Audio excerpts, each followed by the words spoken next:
नमस्कार मित्रांनो, मी पवन माझ्या यूट्यूब चॅनल कवितेच्या हॉटस्पॉटवर आपल्या सर्वांचं मनपूर्वक स्वागत करतो. नेहमीप्रमाणे आजसुद्धा मी आपल्याकरता एक अशी छानशी कविता घेऊन आलो आहे. तर चला वळूया आजच्या कवितेकडे. कवितेचं शीर्षक आहे शांतेचं मन बोलू लागते तेव्हा.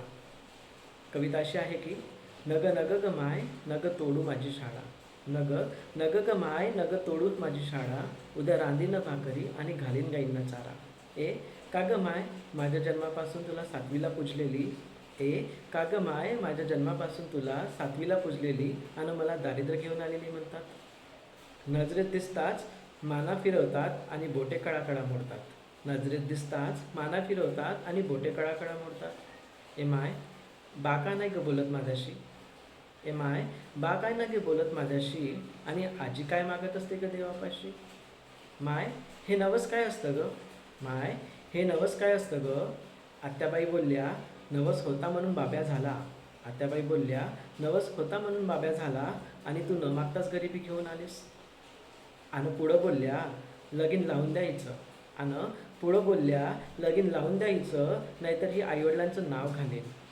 माय बाला सांगतेस का ग, माय बाला सांगतेस का ग, मला बी लई छान वाटतं पाटी दप्तर आणि माझी शाळा. माय बाला सांगतेस का ग, मला बी लई छान वाटतं पाटी दप्तर आणि माझी शाळा, नग नग ग माय नग तोडू माझी शाळा.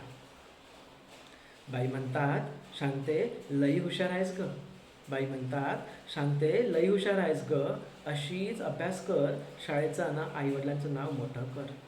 बाई म्हणतात शांते लई हुशार आहेस ग, अशीच अभ्यास कर शाळेचं आणि आईवडिलांचं नाव मोठं कर. माय म्या म्या करीन समद कामं, माय म्या म्या करीन समधी कामं, नग तोडू ग माझी शाळा, मी रांधीन भाकरी आणि घालीन गाईंना चारा. तर मित्रांनो, अशी होती आजची कविता. कविता आपणास कशी वाटली आपली प्रतिक्रिया कमेंटद्वारे नक्कीच कळवा. त्याबरोबरच चॅनलला सबस्क्राईब आणि कवितेला लाईक करायला विसरू नका. धन्यवाद.